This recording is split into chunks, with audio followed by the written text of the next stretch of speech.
अस्सलाम वालेकुम प्यारे यूट्यूब फैमिली। आज मैं आपके साथ बहुत ही ज़बरदस्त वीडियो शेयर करने जा रही हूँ। जैसा कि माशाल्लाह माशाल्लाह कुर्बानी के दिन बिल्कुल नज़दीक है और कुर्बानी जो होती है वो नीयत और खुलूस की होती है।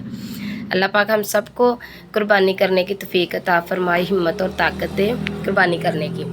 तो इस तरह अब हम अपने हिस्से का जो गोश्त है ना वो हम स्टोर जब करते हैं ना, तो इस तरह अगर मेरे तरीके से करोगे ना तो जगह भी बहुत फ्रिज से कम यूज़ होगी और बाकी जो बर्फ़ वगैरह की तंगी है वो बिल्कुल नहीं रहेगी इंशाल्लाह। अब देखना वीडियो को एंड तक।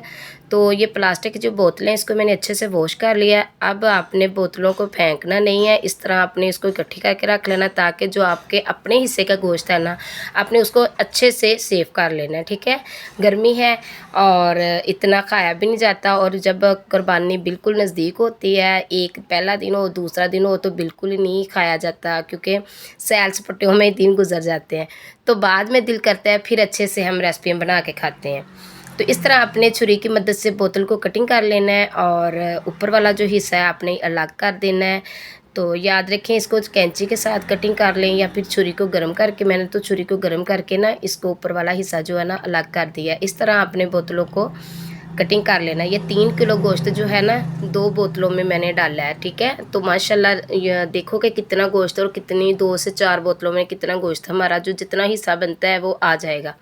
और जो हमने बर्फ़ रखनी है बिल्कुल उसमें स्मेल भी नहीं गोश्त की आएगी। जब लाइट तो गाँव में शहरों में अब बहुत ज़्यादा बंद होती है, तो इस तरह लाइट बंद हो जाए तो ये जो पानी छोड़ता है गोश्त और खून होता है, पानी होता है, तो वो बिल्कुल नीचे जितना भी आप साफ़ करके गोश्त को रख लेना तब भी वो पानी और खून जो है ना गोश्त से निकलता ही रहता है जब लाइट बंद हो जाती तब, क्योंकि बर्फ़ जम जाती है गोश्त में।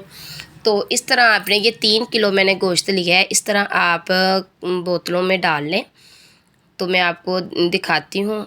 बड़ा गोश्त जो है वो भी आपने इस तरह बोतल में डाल लेना, छोटा भी। और बाद में आपने क्या करना है, छोटी सी एक टुकड़ा लें कागज़ का और उसके ऊपर लिख लें।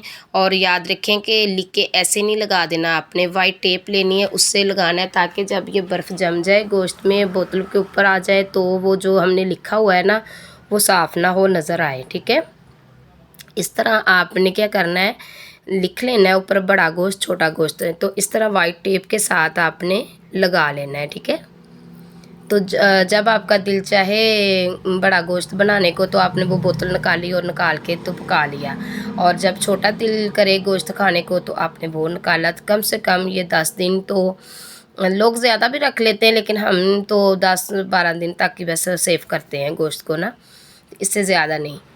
तो ये देखें इस तरह आपने भी सेव कर लेना है। और बाद में आपने क्या करना है कि अगर आपके पास पेपर है इस तरह का तो ये लगा लें, अगर सफ़ेद वाला है तो वो लगा लें, जैसा जो आपके पास है।